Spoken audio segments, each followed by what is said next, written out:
Hello everyone and welcome. I'm Beastly Eel, and in today's video we're going to be talking about the latest episode of Agatha All Along. So the last episode ended with our boy the team throwing everyone into off the road and being sucked into the road. So we actually get an episode that's very similar to what happened in the middle of WandaVision, which was a flashback to kind of give us an understanding of where these characters were, how they were happening, and what happened to get us to this point. So apparently, around the time of WandaVision, we had William Kaplan, a Jewish boy, become a man. And during that time, there was a huge issue going on at Westview. Um, Obviously, the events that Agatha and Wanda created. Mostly Wanda, to be fair. Agatha does have some blame for it, but not a lot of it. It's mostly Wanda. So anyway, they cancel the party early. Actually, before that, while the party's going on, we actually have Lillian show up, who is a fortune teller that was paid fortune teller to be at his bar mitzvah, who created the spell to make it so he could not reveal his name. Because what she was able to see was what we're assuming is his whole future, or lack thereof. Because apparently his lifeline was split into two, which would mean that he either died and came back, or somebody else took over his body. Well, I say it that way for obvious reasons. They then get kicked out of the party because there's a huge issue going on at Westview. They go in, his parents get into a car accident, smash him into the pole, and he is considered to be dead. While that's happening, the hex was going down, and during that time, we see all of a sudden he goes from being what looks to be dead to being alive. And however, unaware of what happened beforehand, but knowing that something's not right. The police officer that's there to help them kind of get out of there is none other than Alice. They get him out, get him to the hospital. He is physically healthy. I mean, he obviously has some injuries, but nothing life threatening. However, his memory loss is something they can't comprehend because to them, I mean, he has amnesia, but anything could have happened. You know, he could have it permanently, he could have it temporarily. It's unclear for how long it's going to be for. So they basically explain to the family, take him home, give him rest. He'll learn. He'll remember things slowly. They take him home, and he begins to mind read. Able to listen to everything his parents are thinking about, so he starts to panic. He's actually also talking to them as if they're talking to him, when in actuality they're just thinking. So he goes up into his room and begins to try to go through everything as quickly as possible to try to figure out who he is and everything else. However, he cannot figure that piece out. So he keeps trying to call himself um, William Kaplan, and he continues on. He then, so 3 years have passed. He has sort of learned to control his powers. I will say it that way. So during this, he's trying to figure out who he truly is because he doesn't believe he is actually William Kaplan. So he has a boyfriend.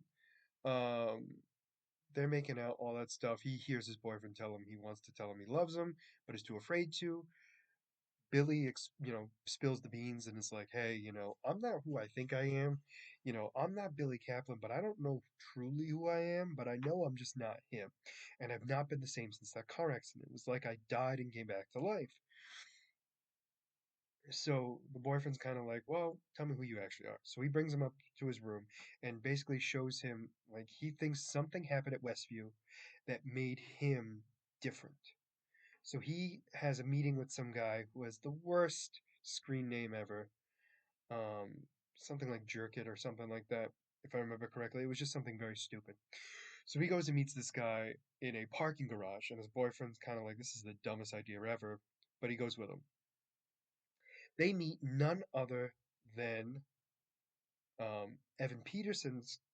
Evan Peters' character from WandaVision, who is the man who was living in Agatha's house first, who owned it and everything else, and who was brainwashed and controlled by Agatha. He basically explains, so he's apparently lost his mind, quite literally, and not sure what to do, but explains to Billy what kind of happened, and that how Wanda had two kids, and that they just disappeared, but Agatha's still there under the spell that Wanda put her under, and he's not been the same since. And Billy's trying to get him to like state like what's kind of going on, like are you different after the fact? And he's like, no, I'm the same.